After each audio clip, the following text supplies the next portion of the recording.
আকাশবাণী কলকাতা। বিচিত্র সংবাদ, সংকলন ও উপস্থাপনা সুদীপ বসু। দমকল কেন্দ্রে লাগাতার বেজে চলেছে টেলিফোন। যে সে দপ্তরে নয়, একেবারে দমকলের ফোন। তবে কি আবার কোথাও আগুন লাগলো? হন্তদন্ত হয়ে ফোন তুললেই ওপার থেকে ভেসে আসছে আজব সব আবদার। কারো দাবি ফোন রিচার্জ করুন, তো কারোর আবেদন আবার বাসের টাইম বলুন।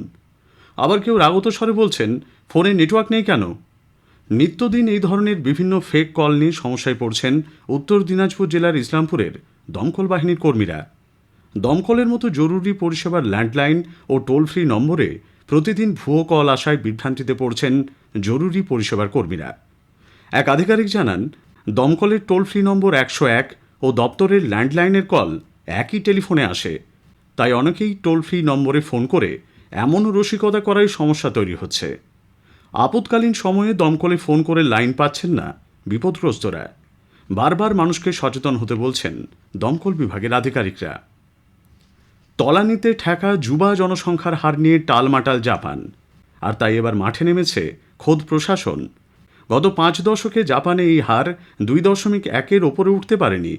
বিষয়টি কপালে ভাঁজ ফেলেছে টোকিওর স্থানীয় প্রশাসনের। সমস্যা সমাধানের প্রথম ধাপ হিসেবে তারা চালু করেছে এআই নির্ভর একটি ডেটিং অ্যাপ, নাম টোকিও ফুটারি স্টোরি। এই অ্যাপ ব্যবহার করার জন্য ইউজারদের একটি চিঠিতে সই করতে হচ্ছে। সেখানে বলা আছে ওই ব্যক্তি বিয়ে করতে ইচ্ছুক, সে কারণেই অ্যাপটি ব্যবহার করতে চান। সঙ্গে দিতে হবে অবিবাহিত থাকার নথিপত্র এবং বার্ষিক আয়ের পরিমাণ। দেশের যেসব মানুষ বিয়ে করতে চান তাদের সঙ্গী খুঁজে দিতেই সরকারি তরফে এই উদ্যোগ। আসলে সাম্প্রতিক নানা গবেষণায় উঠে এসেছে যে জাপানের যুবক যুবতীরা বিয়ের প্রতি আগ্রহ হারাচ্ছেন। এই সমস্যা থেকে দেশের নতুন প্রজন্মকে মুক্ত করতেই সরকারের এই উদ্যোগ। মানুষের শরীরের নখের বৃদ্ধির হার বয়স, লিঙ্গ ও হরমোনের মতো কয়েকটি বিষয়ের সঙ্গে জড়িয়ে। যেমন গর্ভাবস্থার সময় ছাড়া পুরুষের তুলনায় মহিলাদের নখের বৃদ্ধির হার কম। আবার বৃদ্ধাঙ্গুষ্ঠের তুলনায় মধ্যমার নখ নাকি বেশি বাড়ে। প্রতি মাসে আমাদের নখ গড়ে 3.5 মিলিমিটার করে বাড়ে। দেখা গেছে বাঁ হাতের তুলনায় ডান হাতের নখের বৃদ্ধির হার বেশি। বেশি ব্যবহার এবং অতিরিক্ত কার্যকলাপের জন্য আমাদের সক্রিয় হাতে বেশি রক্ত সঞ্চালিত হয়। সে কারণে ওই হাতের নখের দৈর্ঘ্যের বৃদ্ধির হার বেশি।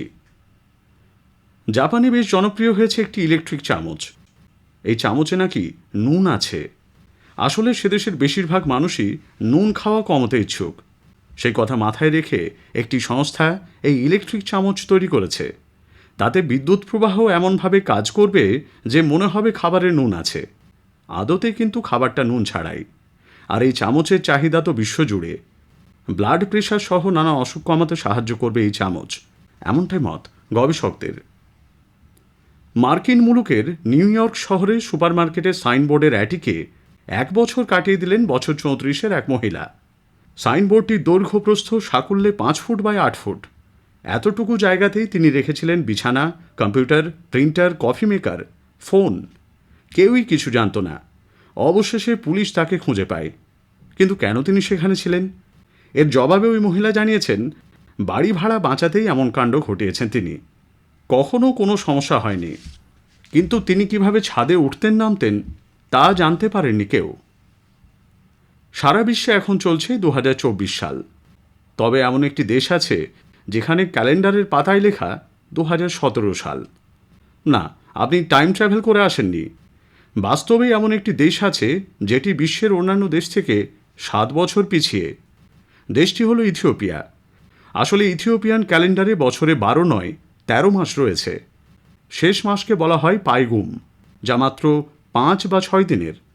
এই হিসেবে সেখানকার ক্যালেন্ডার বাকি বিশ্বের থেকে 7 বছর 3 মাস পিছিয়ে। বিশ্বের অধিকাংশ দেশ যেখানে গ্রেগরিয়ান ক্যালেন্ডার অনুসরণ করে, ইথিওপিয়া তার নিজস্ব ক্যালেন্ডার সিস্টেম অনুসরণ করছে। এখানে গুরুত্বপূর্ণ ছুটির দিনগুলো হয় সেই সব দিন যা বাকি বিশ্বের থেকে আলাদা। বিচিত্র সংবাদ শেষ হলো। সংকলন ও উপস্থাপনা সুদীপ বসু।